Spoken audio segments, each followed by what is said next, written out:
Well, Alan, let's start with a definition of terms. Okay, what does evangelical mean? And let's use that as a way to start our conversation. Yes, absolutely. So this book, Still Evangelical, was edited by Mark Laberton, the president of Fuller Seminary, and he wanted to have a book come out about whether or not the word evangelical is still relevant in light of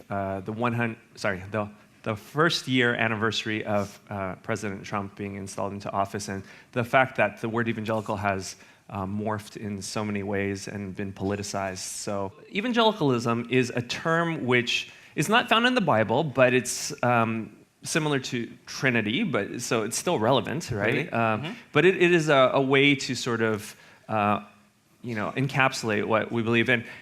Evangelical, actually, the root word is found in the Bible, the euangelion, which is the Greek word for the gospel. So, now, what makes evangelicals such? Professor David Bebbington, who is a professor of church history at the University of Stirling in Scotland, came up with the classic definition of what an evangelical is. So, and he said there are 4 parts, and so this has become known as the Bebbington Quadrilateral, named after him. So, in no particular order, evangelicals are biblicist. So you have to have the Bible as your starting point. Okay. Not context, not tradition, not history, not reason, the Bible. Number 2, crucicentrist, which means we're focused on the cross. The cross is the center of history. Number 3, conversionist. You must be born again, and the necessity of evangelism. An activist, which is sort of a social justice orientation. Okay. So those are kind of 4 definitions. I read another book by Roger Olson, professor at Baylor University, and he said that evangelicalism can also be defined as anyone who really likes Billy Graham, right? So it's like, well, Billy Graham just passed away, as you know, a couple of weeks ago, but I think Billy Graham really sort of encapsulates the heart of evangelicalism, because what he was trying to do is actually push back against the early 20th century fundamentalists. So the early 20th century fundamentalists and the modernists sort of split Christianity into 2. Yeah. The fundamentalists said, we're all about creation. The modernists said, we're all about evolution. The fundamentalists said, we're all about inerrancy. The modernists said, we're all about textual criticism. The fundamentalists said, we're all about evangelism. And the modernists said, we're all about social justice. And Billy Graham said, why can't we be about evangelism and social justice? Why do we have to be Republican or Democrat? Why can't we kind of get past these political parties? So self-consciously, evangelicalism in the mid-20th century was sort of a moderating voice against fundamentalism. Yeah, great. So with that in mind, thank you for that definition. Would you consider yourself an evangelical? Do you still identify? What is helpful about that term for you, and what is not helpful about that term for you? Sure. I absolutely love the term, and I really think that we should hold on to it. Unfortunately, it has been politicized, and so I think that's the unhelpful thing when something ends up having baggage, and you have to either still use the word, but you have to explain the baggage, or you have to throw out the word and come up with something new. Right. And I just can't think of any other word that can work. So I feel like we have to use the word evangelical, but we just need to explain away the baggage that has come with it. And so the word evangelical is one which has, it basically is focused on the heart of the gospel. And I feel like if we are using that word to be equated to fundamentalism, which is actually what the media does, then it's actually that's against the original meaning of the word. And in fact, I would say evangelicalism even goes before fundamentalism, all the way back to John Wesley, right, who was the first evangelical. And so you can see these 4 aspects of the Bebbington Quadrilateral. And so here's the thing about evangelical. What do we call ourselves? We can say Christian, but that's so broad, right? Right. Like, that just means you believe in Jesus, but like you could have any other range of beliefs. Right. All right. How about a denomination? Baptist, Presbyterian. Most people are non-denominational today or post-denominational, and it's a little bit too narrow. Okay. What about Protestant?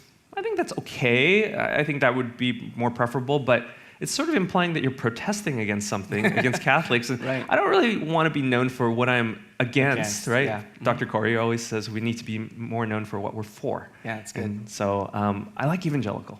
Okay, great. Well, with your expertise, okay, and your understanding of global Christianity, if we in the West don't understand what's happening in Latin America, in Africa, and Asia, what do we miss out in our version of Christianity? Yeah, this is going to sound like a funny phrase, but theology actually often comes about as a reaction against heresy. Okay? Heresy is the mother of theology. Yeah. All right? Because if you look at the original ecumenical councils in history, right, it was always some heretic like Arius or Apollinarius or Pelagius or Nestorius or somebody who said something wrong, and then the whole church said, wait a minute, we need to actually articulate what is right. So they convene a council, and they discuss what is the right thing to say against this heretic, and then they articulate some of our greatest theological beliefs. Yep. And we write them down, like the Nicene Creed and the theology of the Trinity and original sin and the Chalcedonian Confession of Jesus is fully God and fully man. All these things come about actually as a reaction against heresy. So I actually think that heresy is good to some degree because it forces us to articulate what is right. And so here's the thing. In the West, we've fought certain theological battles. So then we've had to articulate our theology against certain heretics. In the non-Western world, they fight other theological battles, and they've had to articulate against those. And so, but we don't fight the same battles. And so I feel like we need to learn from each other because we come from different contexts. Yeah, great. So if we have in mind like some of the things that what are some of those things that we should learn from our brothers and sisters in Africa, in Asia, in Latin America? Are there things that they understand about God a little bit closer than what we're getting at in our Western version? Yeah. Actually, let me tell you a story. One time I was at a theology conference, and it was actually the Evangelical Theological Society, and I was moderating a panel on world Christianity, and this one paper presenter gave a great paper on an African view of the New Testament. Yeah. And somebody from the audience raised his hand and said, why do we need an African view on the New Testament? Isn't that saying like we need an African view of gravity? Right. And I was like, whoa. So what was behind this? Yeah. Essentially, the audience member was saying, my view is neutral, and your view is relativistic or loaded or cultural. Completely. And somebody else from the audience answered that man and said, like a lot of non-Western cultures are actually more similar to biblical culture than we are. Like they understand the concepts of sacrifice better than we are. They understand agrarian metaphors better than we are. They're more collectivistic and rather than individualistic. Yeah. I mean, there's so many things that non-Westerners actually read the Bible and they're like, oh yeah, I get this. Yeah. Right? And then Westerners, we're like so far removed from that. Yeah. Yeah, so I think we can learn from our brothers and sisters in Africa, Asia, and Latin America. That's great, that's great. So hey, it's been the 500-year anniversary last October of the Protestant Reformation, okay? Alan, if I gave you a magic wand and I said, hey, you could create a reformation of Western evangelicalism, right? What would you do and why would you want to reform something? Oh, man. All right. Let me give you a few thoughts here and in terms of what things I would love to reform. And by the way, reformation does not mean changing just for the future. Yeah. Reformation actually means going back to the roots. Okay. So, right? So we're trying to get back to original Christianity, what Jesus intended. Yeah. All right. So I think we need a reformation of our understanding of the Trinity. Essentially, New Testament professor from Regent College, Gordon Fee, said, we in the West are effectively binitarian.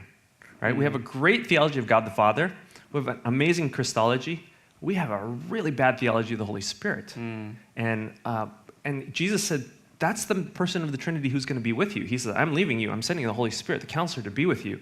And we have such a low understanding of the Holy Spirit. We need a better pneumatology. And I feel like this is something we can learn from the non-Western world, in which Pentecostalism is the biggest, booming, most form of Christianity around the world. Number two, we need a reformation of our understanding of Jesus' two natures. So, you know how you look at these ancient pictures of Jesus, and he's always doing this with his, right? This is actually, it's not like, Star Trek, right? Like, but essentially, this is The 3 is the Trinity, and the 2 down is the Jesus' 2 natures, fully God and fully man. Huh. So these are 2 of our greatest truths. I don't think that we in the West do the 2 natures of Christ very well in terms of, it's called the Chalcedonian Confession. Mm-hmm. I think we put spirit over body. We put evangelism over social justice. Mm-hmm. And this is an ancient heresy known as Gnosticism. Yeah. God created everything to be good, and he's going to redeem the physicality of the world. Yeah. And evangelism and social justice are both important. I also think we need a reformation of the Great Commission. Okay. We tend to do evangelism over discipleship. But the chief verb in the Great Commission is discipleship. Go and make disciples. That means it's not just a one-time thing, right? Say the Jesus prayer. It is a lifelong commitment to Jesus. Eugene Peterson calls this the long road of obedience, right? And we need to keep on keeping on. And what we do is we go to other countries, we convert them, say the Jesus prayer, and we leave them. We don't even know if they're continuing on, right? Right. Another thing is, I think we need a reformation of the Great Commandment. Love God with your heart, soul, strength, and mind. I think we're really good about the mind. The other things, maybe not so much. And I think we need to engage people not just with propositional truths, but with action. And also with stories. I mean, everyone loves stories. And why are we just doing nuggets of propositional truth? Right. And let me just end with this one.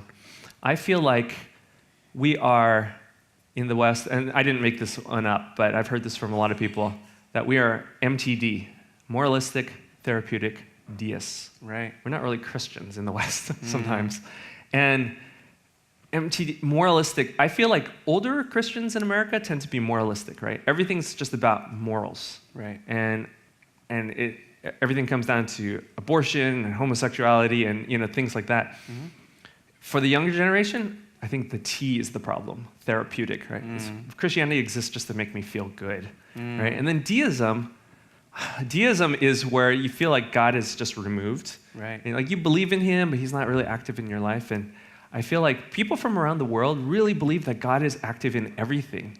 But we're very secularized. So if someone in another country needs healing, and we say, oh yeah, God's the great physician, and then what do? Oh, go to this Western medical doctor.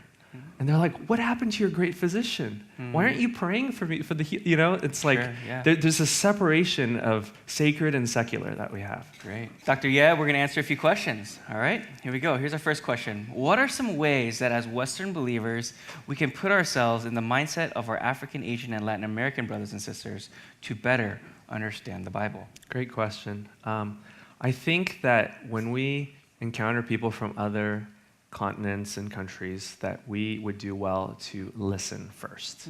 So have a posture of humility. Philippians 2, consider others better than ourselves. And I think so often we go with the power imbalance. We feel like we know everything. And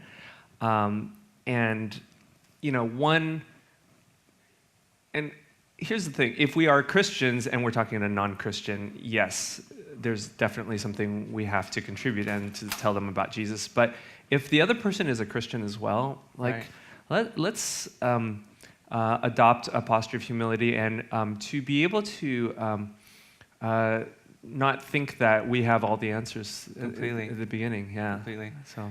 Yeah, no, I met a guy who was at the Cook School of Intercultural Studies, and he came from Africa.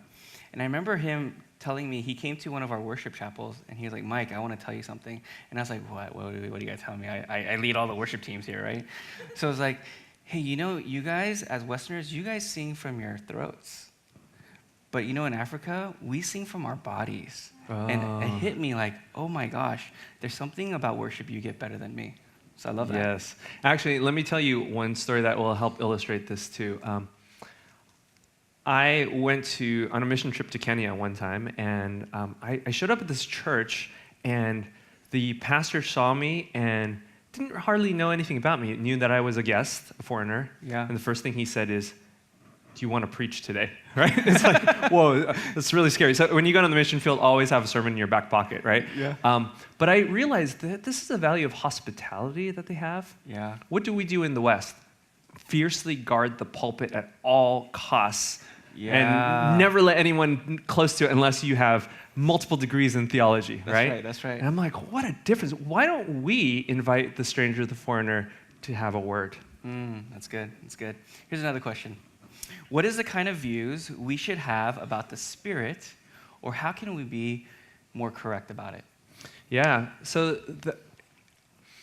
the tricky thing is you have to separate the wheat from the chaff, because obviously Pentecostalism, there is a lot of heresy and health and wealth prosperity gospel out there, but then there's also good forms of Pentecostalism and charismatic gifts. So, and I think that we need to be open to the gifts of the Spirit and the way that God can work, but it should always be done within the collective, right? So this is the importance of the collective rather than individualism. If it's individualism, anyone can think or say anything. Right. But if it's the collective, there are checks and balances to this, right? And so I think that's really important. And also to know that the Spirit is empowering us to go out. And I feel like we are so inward focused, and the Spirit is outward focused. And so I feel like that is a necessary view of the Spirit that we need to have. Great. Thanks for that. Here's another question. What would you say to somebody who's considering abandoning the term evangelical, but still believes most of the defining tenets? Sure. Yeah, I mean, it's so hard because, like I said, you have to have a word, right? And here's the thing, evangelical, I think, is a label of trust. If I meet someone else and they say they're a Christian, or they say that I'm a Baptist, if they say they're a Baptist, I'm like, I don't know that I can totally trust them. But if they say they're an evangelical, I'm like, okay, then I know that you believe the Bible is first and foremost, and that you really believe in the centrality of the cross and things like this. So I don't know. I would just say either we have to really coin a new word, and somebody's got to do it, right? Or we use the word evangelical and just really couch it and frame it in the right way every time we meet someone. Completely. Yeah. Great. You said one way to love God better fully with heart, soul, mind, body, and mind was to teach with actions and tell stories. How can we practice this better? Yeah, absolutely. You know, I think there's a false dichotomy saying that the non-Western world loves stories and the Western world loves propositional truth. Actually, we're all wired for stories, right? Yeah. I mean, if that were not so, Hollywood would not be making so much money, right? Right. And also the fact that, if I'm lecturing in class and I'm just droning on and on with propositional truth, the moment I tell a story, all the students wake up, right? It's like, we love stories. So I think it's a natural thing that's part of just humanity, and Jesus told stories all the time. I think we can also tell reverse stories. Like when the teacher of the law questioned Jesus about the second greatest commandment, love your neighbor. Jesus didn't give him an answer. He said, let me tell you a story. Yeah. He told the parable of the Good Samaritan, and then he said, now you answer your own question. And the guy did that, right? So, and then with actions, I think, I know there's always this debate about social justice versus evangelism and which one's more important. I think that's a wrong question. I think one needs to come before the other. So I think there's an order of operations. I think you need to do social justice first and then evangelism second. Oh, wow. If you do not love with your actions, they're not going to receive your words, okay? So, and I'm not putting one over the other. I'm just saying that one must precede the other, okay? Now, when it comes to our faith, we need to have faith first and then followed by fruit, the actions. But when it comes to reaching out, I think we need to have action first and then followed by the propositional truths and getting people to accept Jesus. So, Great. All right. Thanks for that. Here's another question. Can you provide examples of social justice activities and careers that make a difference for Christ? Yeah, absolutely. I think one of the problems today is that we map Christianity onto secular organizations and movements and politics and parties. And we are allowing the world to define us rather than allowing us to define the world. We need to think, who are culture creators? right? Right. And throughout history, you think of people like Martin Luther King Jr., who led the civil rights movement, but through his Christianity, he's quoting the biblical prophets. You think about people like J.R.R. Tolkien, who's writing greatest fantasy literature, and out of his Christianity. And so we need to think about how we can actually think outside the box and sort of create things that maybe haven't been created before, right? Rather than just saying, well, the secular world does it this way, and so therefore I'm going to do it that way. And so now, sometimes we have to work within the secular world, but I think we need to come up with a third way then, instead of just saying, well, the Republican Party is the same as Christianity, or Black Lives Matter is the same as Christianity. And let me say, there's some parts of each that cohere with Christianity. Right. But if that's all we needed, why do we even need Christianity, right? We need to have a radical new third way that sort of makes the world sit up and take notice, rather than the world is looking at us and going, what's wrong with you? You're actually worse than the world. And this is a really bad witness. Yeah. So. Okay, great. Here's another question. What can evangelicals do to better engage, create unity with other forms of Christianity? What can they do to learn from other Christian traditions? Yeah. I think this is sort of similar to the earlier question, but I think, this is why I say when you meet up with Christians from around the world, where you are similar, that's Christianity, and where you are different, that's culture. Okay, and I think that we need to have an incisive look at where we are in terms of to be able to differentiate the two.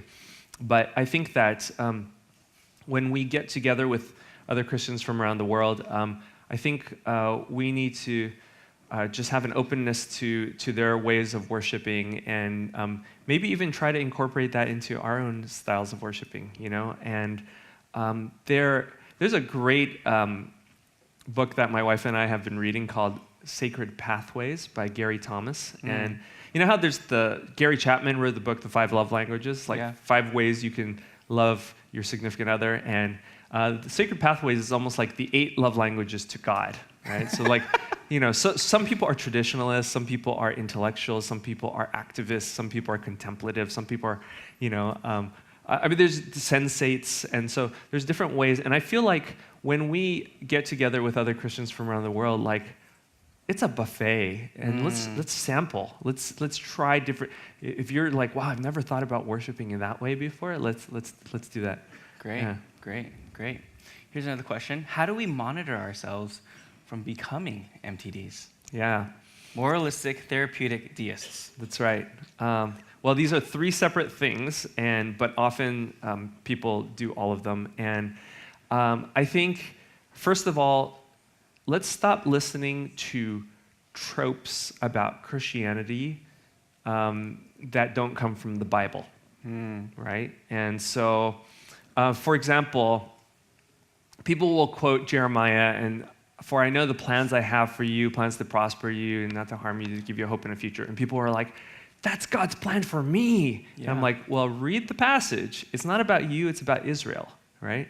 And so that's the therapeutic kind of thing. Or in our worship songs, we sing "Jesus is my boyfriend" worship songs, right? And it's like, well, you know what? Basically, let's sing about things like the kingdom of God, right? I think we need to be more, circumspect about this sort of songs that we choose. And then the moralistic, I think a lot of this comes from politics, right? It's like culture wars, and we just end up being rules and regulations. And I'm like, most of the religions around the world are rules and regulations. Christianity is different, and we need to live like it is, right?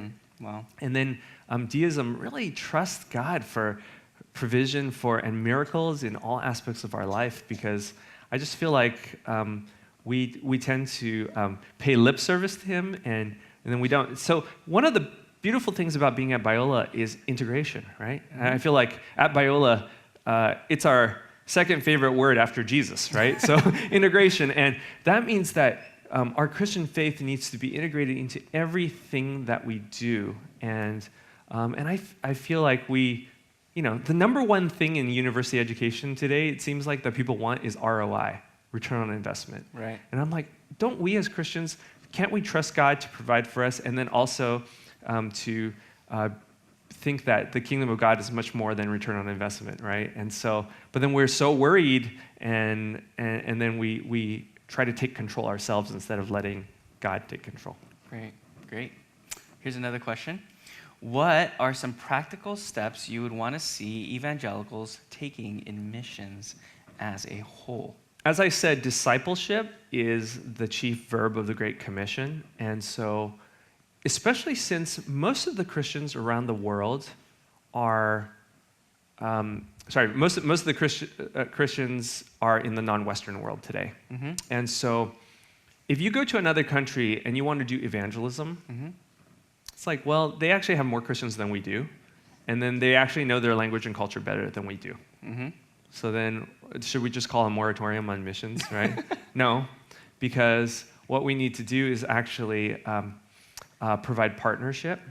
We have the minority of Christians in the West, but we have most of the resources, financial resources, publishing houses, all the power and the influence. And we need to divest ourselves of the power and the influence and help others and build seminaries in the non-Western world so that they can educate themselves instead of coming over here. Right? And they come over here, they learn Western theology, they go back home, and they're completely useless because they haven't learned the things that are relevant to their culture. Mm. And so I think the discipleship thing is really important. And, Sub-Saharan Africa and China are probably the two biggest centers of world Christianity today. That's where most of the Christians are. And it's been said that for a lot of them, they are a mile wide and an inch deep, right? We need to make that faith more robust. Yeah, great. Here's another question. What are good ways to learn more about Asian and African Christianity? Do you have any books that you would recommend? Unfortunately, part of the problem is because people in the non-Western world don't have the publishing houses as much, and they don't have the money as much. Right. They actually don't publish as much, right? And so the resources are scarce, and I think we need to empower people. Now, a couple of great resources. Recently, the Zondervan came out with a series on biblical commentaries from around the world. So the first one they came out with was the Africa Bible Commentary. And so this is a one-volume commentary on the entire Bible written from an African perspective, right? There were 70 different authors, all from Africa, who wrote in this. And then after that came out the South Asia Bible Commentary, and all South Asian writers, and looking at the whole Bible. And then about to come out is the Latin American Bible Commentary, and then there's going to be a Slavic Bible Commentary and a Middle Eastern Bible Commentary. So this is really exciting development in world theology. And then I think that a few voices that you want to hear, like Rene Padilla from Latin America, Jehu Hanseels from Africa, and maybe Vinoth Ramachandra from Asia. These are some great people. You should read some of their writings. All right, great. Well, Alan, the last question we always ask is, what are some biblical principles that helped shape some of your ideas for today? I talked earlier about the Gnosticism, where we put the spiritual over the material, and Jesus was fully God and fully man, and so we need to take both seriously. And I think we tend to denigrate culture because nature is God-made and culture is man-made, and we just denigrate the man-made. But the first command that God gives to people in the entire Bible is the cultural mandate. Yeah. In Genesis 1, he creates God, male and female in his image, and then he says, go and be fruitful and multiply and spread out over the whole earth and have dominion over it, and basically use nature and create culture. Yeah. This is a command of God. So culture is not a bad thing. It's a good thing. Yeah. It's the first thing that God tells us to do in the entire Bible. And the reason why we do it is because of the Imago Dei. We're made in his image. Yeah. And as he is creator, we have to be creative. And we should be at cutting edge forefront of the world in this sort of stuff. The other thing I want to take is from the Protestant Reformation. Martin Luther said a phrase in Latin,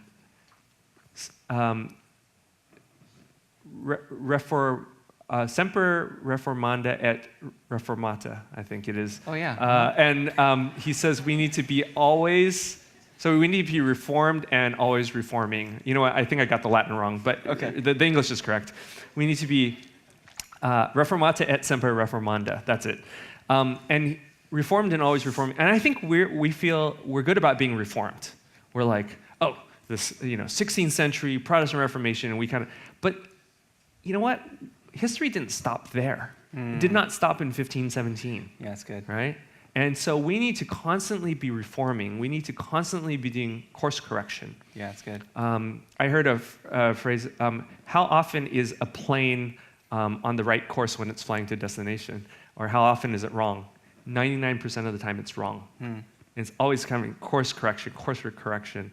And I think as Christians, we need to always be doing our course correction. Biola University prepares Christians to think biblically about everything, from science to business to education and the arts. Learn more at biola.edu.